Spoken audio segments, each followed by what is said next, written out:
गोंदिया जिल्ह्यातून मोठ्या प्रमाणात राष्ट्रीय महामार्ग प्राधिकरण द्वारा राष्ट्रीय महामार्गाचे बांधकाम सुरू आहे। आमगाव ते देवरी हा राष्ट्रीय महामार्ग क्रमांक 543 याचे गेल्या 10 वर्षांपासून बांधकाम सुरू होता। परंतु आतापर्यंत अनेक ठिकाणी काही पॅचेस या बांधकाम कंपनीने अपूर्ण ठेवल्याने नागरिक, विद्यार्थी आणि वाहनधारकांना मानसिक शारीरिक त्रास होतो आहे। अनेक अपघात या ठिकाणी होत आहेत।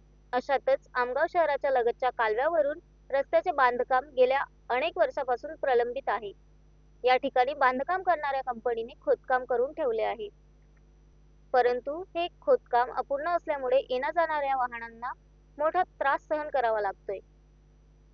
एवढेच नाही तर या मार्गावरून हजारो जड वाहने, दुचाकी, चारचाकी आणि अनेक विद्यार्थी प्रवास करीतच असतात। या मार्गावर अनेकदा अपघात होऊनही अद्यापही बांधकाम करणाऱ्या कंपनीच्या दुर्लक्षामुळे गेल्या 2 महिन्यापासून खोदकाम करून ठेवलेला काम अपूर्ण असल्याने या कामाला लवकरात लवकर दुरुस्ती करावी, अन्यथा जन आंदोलन करण्याची चेतावणी यावेळेस आमगाव येथील नागरिकांनी दिली आहे। आता तरी बांधकाम कंपनी हे बांधकाम पूर्ण करेल अशी अपेक्षा नागरिक व्यक्त करीत आहेत। विशेष म्हणजे ज्या ठिकाणी या बांधकाम कंपनीने खोदकाम करून ठेवलाय त्याच्या जवळच 200 मीटर अंतरावर गडचिरोली चिमूरचे खासदार नामदेवराव किरसान यांचं घर आहे। त्यांचा प्रवास सुद्धा इथूनच होत असतो, परंतु अद्यापही त्यांचे याकडे दुर्लक्ष केल्याचे दिसून येत आहे। Sunil Kawade, the sting operation news, Gondia.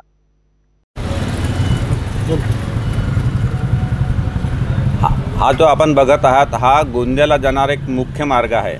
मागील 1 ते 1.5 महिन्यापासून याचे काम सुरू होऊन आता बंद अवस्थेत आहे। येणाऱ्या जाणाऱ्यांना खूप त्रास होत आहे।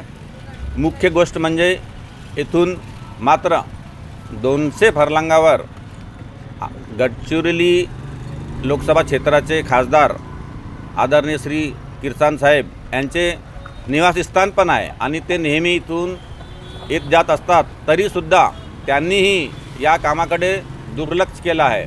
त्यामुळे क्षेत्रातील सर्व नागरिकांना खूप त्रास सहन करावा लागत आहे।